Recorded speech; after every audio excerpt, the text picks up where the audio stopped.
안녕하세요. 나라마상입니다. 오랜만에 녹화죠. 어쨌든 이번 시간에는 그 한용운 시인의 사랑하는 까닭이라는 시를 배워보도록 하겠습니다. 일단은 이 시는 일제강점기, 그러니까 한 1920년대에 간행된 시집이라는 것을 유념하고 이 시를 접근해야 될 부분이 좀 있을 것 같아요. 왜냐하면 지금 이 시 속에서 등장하는 당신이라는 말의 의미에 대해서 여러 가지 어떤 의견이 갈릴 수가 있거든요. 그래서 그 부분을 중점적으로 여러분들한테 가르쳐 드릴 테니까 선생님이 하는 말을 잘 듣고 이 시 속에서 당신과 그다음에 다른 사람들의 의미가 좀 어떻게 다른지를 좀 알아볼 필요가 있어요. 자, 그러면 하나하나 알아보도록 하겠습니다. 일단은 처음에 이 시를 본격적으로 들어가기 전에 먼저 여러분들이 알아둬야 될 어떤 개념이 있어요. 자, 여기다 한번 그려볼게요. 자, 이렇게 뭐 간단하게 그림을 그렸는데 이 그림을 그린 이유는 요런 식의 어떤 구조는 앞으로도 계속 여러분들이 뭐 대학 수능 볼 때까지 계속 반복적으로 접근할 개념이기 때문에 꼭 알아둬야 되는 부분입니다. 일단은 여기에 등장하는 게 작가, 그 다음에 작품, 독자 이렇게 있는데 일단 작가가 자신의 어떤 주제의식을 갖다가 작품을 통해서 드러내죠. 그 작품을 독자들은 받아들이면서 작품 속에 있는 어떤 주제의식을 작가가 뭘 말하고자 했을까? 나한테 전하고자 하는 그 메시지가 뭐였을까 갖다 생각하는 게 독자의 역할입니다. 그리고 그 작품 속에는 죄송합니다. 그 작품만이 존재하는 그 작품 속에 뭐 등장인물만 존재하는 게 아니라 등장인물이 뭐 어떤 사건이 일어나는 어떤 세계, 시대적 배경, 사회적 배경이 존재합니다.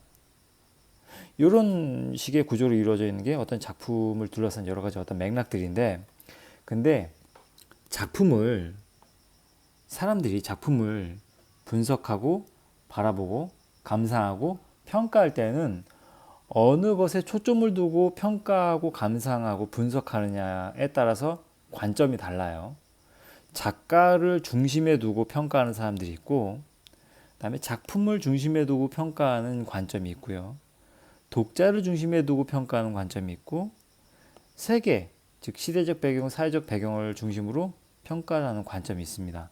이걸 각각 명칭이 이렇게 되는데 이걸 선생님이 써줄게요. 일단 작가를 중심으로 문학 작품을 감상하거나 평가하는 방법을 뭐라고 하냐면 표현론적 관점이에요. 표현론적 관점.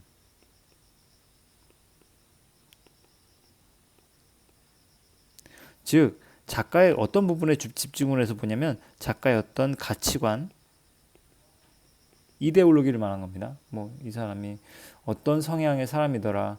그 다음에 뭐 어디에서 태어났더라. 그 다음에 어떤 성격을 가졌더라. 뭐 여러 가지 그 작품 뭐 그다음에 독자 세계 그거보다 이 작가가 어떠한 사람인지를 갖다 중점적으로 보면서 작품을 분석해 나가고 감상하는 방법을 표현론적 관점이라고 그래요.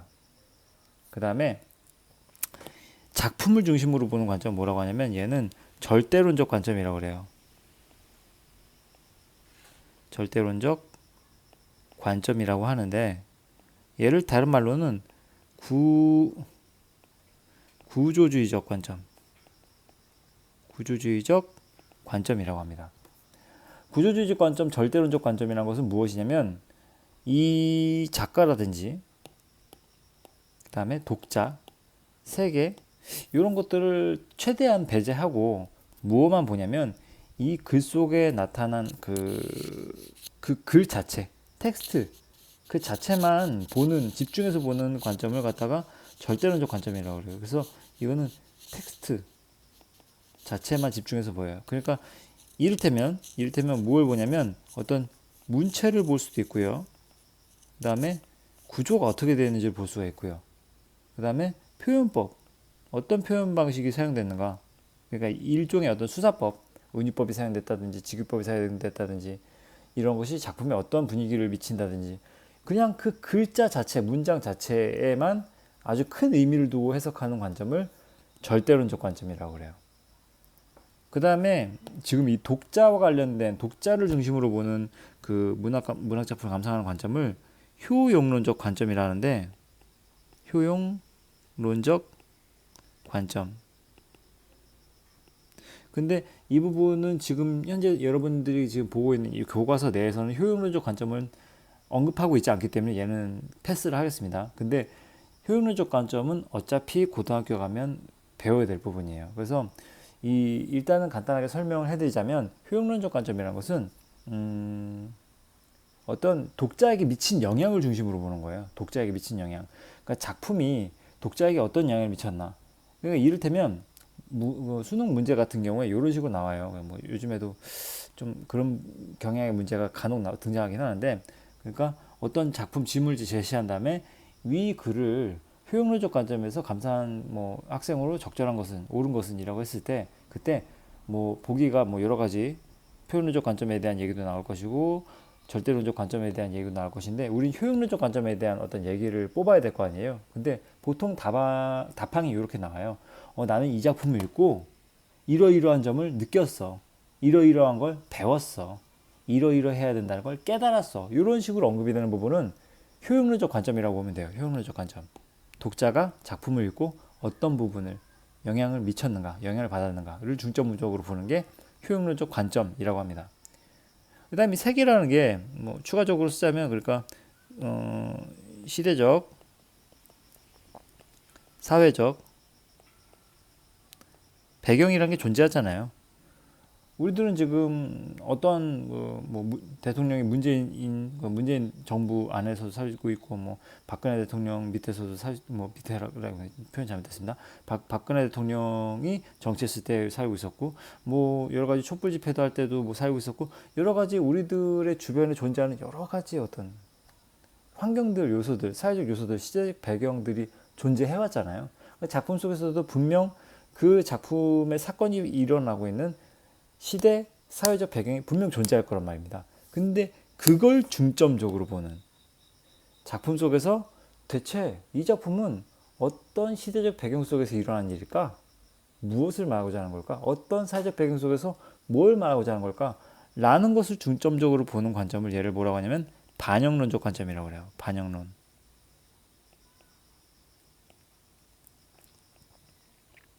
그래서 지금 이번 시간에 배울 환용운 시인의 사랑하는 까닭이라는 것은 이 시 작품 자체가 일제강점기에 만들어진, 간행된 시집의 그 시 하나이기 때문에 이걸 접근할 때 일제강점기와 관련되어서 해석을 하는 경우에 좀 짙어요. 그러니까 시의 내용이 이러이러한데 이 시어의 의미는 일제강점기와 관련 지어보자면 요러요러한 의미일 것이다 라고 해석하는 측면이 많아요. 그래서 다시 한번 정리하자면 작가의 성향이 이러한 걸로 미뤄 짐작컨대, 작가가 어디에서 태어난 걸로 짐작하건대 이 사람은 뭐 요러요러한, 이 작품은 요런 어떤 의미를 가졌을 것이다 라고 작가 중심으로 해석하는 방법을 표현론적 관점, 그 다음에 작가고 독자고 세계고 관심 없고 나는 작품 그 자체, 그 문장 그 자체만 중점에서 보기 때문에 문체, 구조, 뭐 표현법과 같은 여러 가지 어떤 텍스트 그 자체만 집중해서 본다면 구조주의적 절대론적 관점이라고 하고요. 그 다음에 작가가 독자에게 미친 영향이 뭐냐? 이걸 초점을 맞춰서 본다면 효용론적 관점이라고 봅니다. 그 다음에 작품에 이 시대적 사회적 배경이 끼친 영향이 많을 것이다. 그럼 이걸로 미뤄 짐작컨대 대체 이 작품이 말하고자 하는 건 뭘까? 시대적 사회적 배경이 작품에 미친 영향은 뭘까? 이걸 통해서 작품이 말하고자 하는 메시지는 뭘까? 대체 시대적 사회적 배경은 어떤 영향을 미쳤을까? 이런 식으로 그 당시의 세계를 갖다가 중점으로 보는 관점을 반영론적 관점이라고 합니다. 이걸 우리는 꼭 잊어서는 안 됩니다. 아주 중요하거든요. 고등학교 올라가서도 꼭 배웁니다. 때문에 지금 계속 반복해서 완전 머릿속에서 잊혀지지 않도록 기억해두는 게 좋을 것입니다. 자, 그러면 본격적으로 사랑하는 까닭이라는 시를 한번 보도록 할게요. 자, 우리 첫 번째 문장부터 한번 보도록 합시다. 첫 번째 원, 한번 보도록 합시다. 내가 당신을 사랑하는 것은 까닭이 없는 것이 아니다. 이렇게 시랑 좀 넓게 끈을 읽으면서 행간에 좀 힘을 주면서 읽는데 정성이 있는데 마음이 보다 보니까 좀 빨리 읽겠습니다. 내가 당신을 사랑하는 것은 까닭이 없는 것이 아닙니다. 이건 굳이 필요할 것도 없어요. 그리고 이 말을 이해 못하는 친구들이 한 명도 없으리라고 저는 믿어요. 그죠? 그냥 사랑하는 건 까닭이 없는 것이 아니라 뭔가 의미가 있다는 거죠.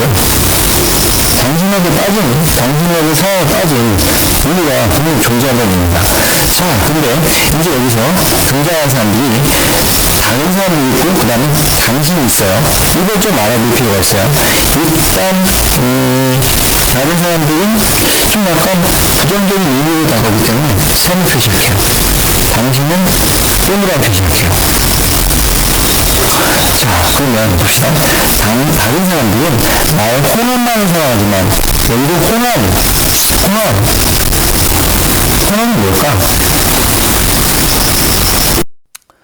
홍화는요, 이 붉은홍자 쓴 건데, 그러니까 붉은 얼굴이란 얘기예요. 얼굴이 시뻘건, 뭐 술을 먹고 시뻘건게 된 게 아니라, 뭐냐면, 그, 핏기가 아주 예쁘게 그 얼굴에 이렇게 있는 그런 얼굴을 말한 거죠. 그 불구스름한 얼굴? 되게 불구스름한 좀 그런가? 어쨌든 얼굴에 핏기가 예쁘게 있는 얼굴. 자, 그것은 그러니까 늙은 얼굴, 좀 나이가 드신 분들의 얼굴, 그 다음에 젊은 분의 얼굴이라고 한다면 이 핏기가 참 예쁘게 어려 있는 그런 얼굴들은 그 나이 드신 분들의 얼굴보다는 젊은 이들의 얼굴이라고 볼 수 있겠죠. 그래서 이 홍화는 무엇으로 대변되냐면 젊음이라고 볼 수가 있어요. 젊음을 상징하는 긍정적인 것입니다. 긍정적인 것. 그래서 선생님은 긍정적인 것은 하트 표시할 거예요. 알겠습니까? 그래서 다른 사람들은 나의 홍합만을 사랑하지만 얘가 참 중요한 거예요. 홍합만. 오로지 홍합만. only. 오직 이것만. 다른 건 다 필요 없고 이것만 사랑한대. 다른 사람들은. 근데 당신은 나의 백발도 이것도 다른 것도 좋아하지만 이것마저도 이것까지도 사랑한대요. 당신은 나의 백발도. 백발은 어떤 느낌이에요? 백발은 좀 나이 드신 분들의 어떤 상징이잖아요. 그죠? 그래서 얘는 네모 표시할게요. 얘는 부정적인 것, 얘는 긍정적인 것. 됐죠? 그럼 일단 백발은 그러면 아까는 홍하는 젊음이라고 했으니까 백발은 늙음이라고 할까요? 늙음? 네, 늙음이라고 합시다. 자, 여기까지만 필기해도 지금 감이 오죠. 다른 사람들은 긍정적인 것만 너무 좋아해. 야, 난 너의 그런 예쁜 모습, 너의 착한 모습 이런 걸 좋아해. 근데 다른 사람들은 그랬어요. 근데 내가 사랑하는 그 당신이라는 사람은 난 너의 그 백발조차도 사랑해. 라고 한다면 이 당신이라는 사람은 나의 모든 것을 사랑하는 사람이라고 볼 수 있겠죠. 그죠? 선생님이 여기다 그림을 좀 그려볼게요. 자, 그림을 그려봤습니다. 자, 이렇게 그렇게 잘 그린 그림은 아니지만 다른 사람들이 이렇게 막 와 사랑해요 막 젊어서 좋아 뭐 이런 식으로 막 외칩니다. 나를 향한 어떤 연호 너무도 좋아 잘생겼어 예뻐 젊어서 좋아 그렇게 그 홍한 그 젊은 좋아하지만 근데 왠지 이런 사람들은 이 나라는 사람이 늙게 되었을 경우에 이렇게 늙게 되었을 경우에 무관심 쪽으로 가지 않을까. 그래서 표현을 지금 이렇게 나의 홍한만을 사랑한다. 그 사람들은 나의 어떤 모든 것을 다 사랑하는 게 아니라 오로지 젊음 그 하나만을 좋아한다. 그 긍정적인 것만 그것만 사랑하지만 당신은 그와는 달라요. 나의 백발도 사랑합니다. 그래서 이렇게 당신을 내가 사랑한다 라고 이유를 하나씩 얘기하고 있죠. 당신과 다른 사람들은 좀 서로 좋아하는 분야가 좀 약간 다르고 좀 약간 대립이 느껴지지 않습니까? 그러니까 성향 자체가 좀 다른 부분이 좀 있어요. 두 번째, 내가 당신을 그리워하는 것은 까닭이 없는 것이 아닙니다. 아까 1년과 비슷한 이런 비슷한 문장 구조의 형성을 통해서 운율을 형성하기도 하죠. 근데 아까는 사랑하는 것은 까닭이 없는 것이 아니고 이번엔 그리워하는데 내가 당신을. 근데 이유가 없는 게 아니래요. 이유가 있대요. 또 뭔지 봅시다. 다른 사람들은 또 뭐를? 다른 사람들은 여기도 이렇게 세모 표시했으니까 다른 사람들은 나의 미소만을 사랑하지만 당신은 나의 눈물도 사랑합니다. 부정적인 것, 미소, 아주 긍정적인 것. 이렇게 됐죠? 근데 눈물도 사랑합니다. 역시 여기서도 이렇게 그 보조사가 상당히 제약을 나타내는 보조사가 나오죠. 다른 사람들은 나의 미소만, 오로지 이것만 사랑하지만 다른 건 다 필요 없고 미소만 난 좋아할래. 이런 식으로 골라서 음식으로 치자면 편식을 하는 거죠. 이것만 내가 좋아하는 것만 먹을래. 내가 좋아하는 이 부분만 난 사랑할래. 이런 식의 성향을 보이지만 다른 사람들은, 하지만 당신은 나의 눈물마저도 다 모든 걸 사랑하기에 당신을 그리워합니다 라고 하는 거죠. 그래서 미소는 아마도 그 기쁨이라고도 볼 수 있고요. 기쁨이라고 쓸게요. 그 다음에 행복이라 씁니다. 근데 눈물은 이와는 달리 좀 슬픔 혹은 불행 이런 류의 것들이죠. 슬픔, 너의 슬픔마저도, 너의 불행마저도 나는 공감해 줄 수 있고 같이 아파해 줄 수 있고 그것마저도 사랑해라고 한다면 그야말로 진정한 사랑이거든요. 근데 그것을 당신은 실천하거든요. 그래서 내가 당신을 그리워한다 라고 얘기합니다. 그리고 내가 당신을 기다리는 것은 까닭이 없는 것이 아니다. 기다리기까지 하는데 다 이유가 있습니다. 뭐냐면 다른 사람들은 역시 또 이렇게 표시해 줄게요. 다른 사람들은 나의 건강만을 사랑해. 역시 또 긍정적인 것만 사랑해. 골라서. 하지만 당신은 나의 죽음마저도 사랑하는 까닭에 내가 당신을 기다립니다 라고 얘기하는 거죠. 이해가죠? 그래서 이것도 밑에 필기하자면 일단 건강 부분에는 뭐라고 쓰냐면 좀 약간 삶, 그 다음에 존재하는 것에 대해서 얘기를 하지만 죽음이라는 것은 그야말로 이 세상에서 사라져버리는 소멸마저도 이 당신이라는 사람은 나를 아주 사랑한다는 것이죠. 자, 그래서 이걸 갖다 정리하자면 이렇게 정리해 볼 수가 있어요. 자, 여기다 정리해 보겠습니다. 일단 이 시에서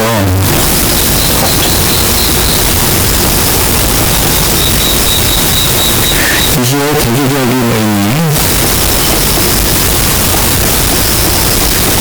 시에도 등장했는데 다 단수에 나온 내용입니다. 한번 너무 중요한 내용이니까 꼭 알아둬야 부분이죠. 지금 선생님이 정리해줬듯이 긍정적 의미의 시어가 등장했고요. 그 다음에 이와는 대조적으로, 대조란 뜻인데 해석되면 부정적 의미의 시어가 등장했습니다. 자, 저거는 뭐가 등장했었냐면 긍정적 의미 시어는 홍한 붉은색 어이구, 그러니까 홍조롭게 나오고 혈색이 좋다는 거죠. 혈색이 좋다. 그리고 젊은이라고 얘기했고, 그 다음에 미소, 기쁨, 행복, 그 다음에 건강, 삶과 존재, 그와 같은 이런 식의 시어도 등장했고요. 부정적 의미 시어는 어떻습니까? 백발이라는 아주 넓은 표시, 그 다음에 눈물, 슬픔이죠. 그 다음에 죽음, 그와 같은 이런 부정적 의미 시어와 긍정적 의미 시어를 서로 대립시켰다는 것. 이걸 좀 알아두면 좋을 것 같아요. 좋은 것과 나쁜 것, 긍정적인 것과 부정적인 것을 지금 대조를 시켰거든요. 대조를 시켜주는 이유는 가장 큰 이유는 다른 남의 선어가 상당히 부드러지기 때문에 그 반대 선어까지 갖다가 빗대어서 얘기하는 어떤 기술들이 많거든요. 아마도 한민 씨도 그런 어떤 의도로 한 것일 수도 있고요. 그렇게 보시면 될 것 같고. 자, 그리고 여기서는 반복되는 문장 구조가 있기 때문에 의미를 강조하고 의미 강조상에 대해서 좀 알아둬야 될 필요가 꼭 있어요. 의미와 요소가 뭐냐? 말하면 비슷한 문장 구조. 비슷한 문장 구조가 반복되잖아요. 내가 당신을 못마하는 것은 까닭이 없는 것이 아니다. 내가 당신을 못마하는 것은 까닭이 없는 것이 아니다. 내가 당신을 못마하는 것은 까닭이 없는 것이 아니다. 같은 의견이 마찬가지예요. 다른 사람들은 나의 무엇만 생각하지만 당신은 나의 무엇도 생각하고 한다. 다 비슷한 내용들이 반복된다는 건 의미를 강조하고 불분감을 형성한다는 이 두 가지 이렇기 때문에 말했던 건 아주 중요하다고요. 시 속에서 반복된다는 건 반복함으로써 강조하고 첫 번째가 두 번째는 불분감을 형성한다. 이 두 가지 관계 있습니다. 그러니까 쭉 알아두시고요. 자, 그 다음에 이것만 하고 하겠습니다. 이것만 하고 마치도록 하겠습니다. 자, 그러면 이 당신의 의미, 당신의 의미가 아주 중요해요. 그렇죠? 여기서 당신이 무엇인가 이것을 정리하고 넘어갑니다. 자, 그래서 여기다 이렇게 써볼게요. 자, 이 시에 나타난 빨간색 쓸게요. 이 시에 나타난 당신의 의미 난 무엇인가? 시원합니까? 아까 방금 이 동생의 첫 번째 첫 시작할 부분 때문에 무엇에 대해서 얘기하냐면 작품 중심으로 해석하는 관점이 있고 작품 중심 이번 작품은 작품 중심으로 해석하는 관점이 있고 그 다음에 작가 중심으로 해석하는 관점이 있다고 했어요. 그 다음에 그 당시에 어떤 세계 혹은 현실 그리고 다시 말하자면 시대적, 사회적 배경 을 중심으로 작품을 해석한 마음이 있다고 했습니다. 그때 이 당신의 의미는 뭐야 하는 거야.